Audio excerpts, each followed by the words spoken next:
Operation अमानत करके एक बहुत ही इंटरेस्टिंग ऑपरेशन था। तो वो भी ऑफ कोर्स हमारे बॉम्बे की एटीएस ने ही उसे खारिज किया था। तो उसके बारे में प्लीज़ डिटेल में बताइए बिकॉज़ ये बहुत इंटरेस्टिंग ऑपरेशन है।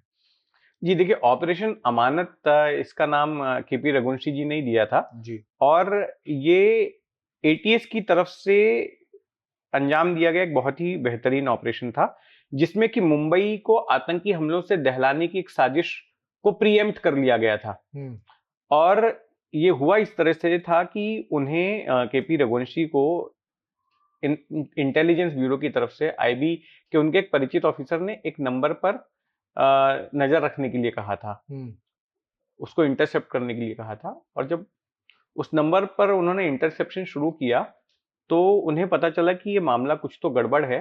जो नंबर का होल्डर है, जिसका नंबर था, वो पाकिस्तान में सैयद सलाउद्दीन नाम के आतंकी से टच में है। राइट।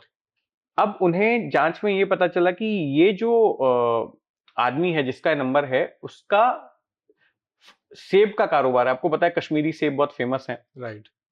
तो वहां पर बड़गाम के पास में इसका सेब का जो है पैदावार होती थी, सेब के इसके बागान थे। हुँ, तो इसने क्या किया कि उसका एक शख्स हुँ, आता था सेब के ट्रक लेकर, उस आदमी का, यहाँ पर वाशी की एपीएमसी मार्केट में वो बेचने के लिए। राइट। तो हर चंद हफ्तों बाद में वो सेब लेकर यहाँ पर आता था। तो इन्होंने एक बार उससे सेब मंगवाए। हुँ, पहले तो शुरुआत में अपनी आइडेंटिटी रिवील नहीं की, हुँ, फिर बाद में बड़े पैमाने पे जब उससे सेब वगैरह मंगवाने लग गए और उससे दोस्ती वोस्ती कर ली और उसको कॉन्फिडेंस में ले लिया। हुँ, और फिर उसके बाद में उसको बताया कि देख, तू जिसके लिए काम करता है वो इस तरह का गड़बड़ आदमी है और उस पर नजर रखना है। हुँ।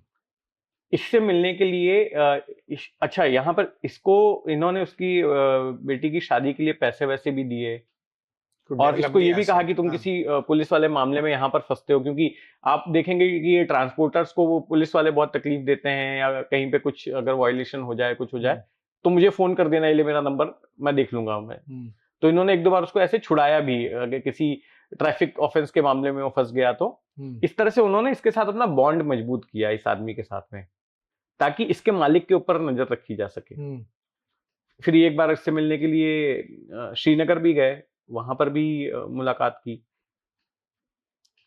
तो इनको पता चला कि एक बहुत बड़ी साजिश रची गई थी मुंबई को दहलाने के लिए, और कुछ लोग पाकिस्तान से आए हुए थे, भेजे गए थे मुंबई में, और इनको डेटोनेटर्स वगैरह पहुंचाने का काम, विस्फोटक पहुंचाने का काम इसी कश्मीरी आदमी को करना था। हुँ, मतलब इस सेब के बाग के मालिक को। राइट। और वो मुंबई के नागपाड़ा इलाके में, बॉम्बे सेंट्रल नागपाड़ा इलाके में जो है वो लोग पाकिस्तानी आके ठहरे हुए थे हुँ, और उनसे ये मिलने वाला था। और साथ में एक वेस्ट बंगाल का एक मौलाना भी इसमें शामिल था, राइट। जो बिचौलिए का काम कर रहा था, यहाँ पर फैसिलिटेट करने का काम कर रहा जी। था।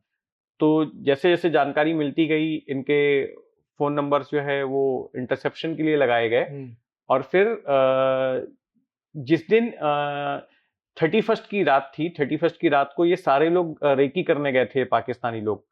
तो इनको फॉलो किया एटीएस के लोगों ने, हुँ, जहां जहां पर ये जा रहे थे, इनका लोकेशन ट्रेस किया और इसके बाद में इनको धर दबोचा।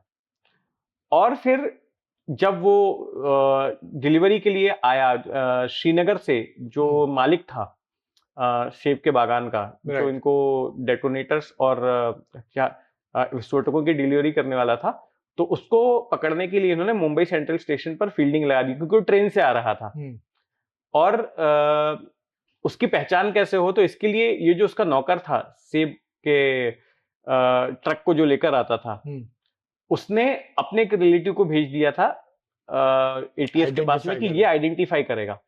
तो अब उसने कहा कि देखिए, मैं जो है सीधे उस आदमी के सामने नहीं जाऊंगा, जब वो ट्रेन से उतरेगा तो मैं सीधे जाऊंगा तो वो पहचान पहचान लेगा। लेगा कि मैंने ही बताया है। हुँ, तो उसने रघुवंशी को ये कहा कि देखो, जब वो आएगा तो मैं दूसरी तरफ देखूंगा और आपको पिन पॉइंट करने के लिए कि यही वो आदमी है, मैं अपनी कान में ऐसे अंगूठा डालूंगा और ये जो उंगली है मैं ऐसे दिखाऊंगा उसकी तरफ कि यही है, तो समझ जाना। मैं उसकी तरफ अपना चेहरा नहीं करूंगा, मैं साइड में देखूंगा और इस तरह से उसकी तरफ वो करूंगा, तब आप समझना this will be the signal कि दिस इज द मैन।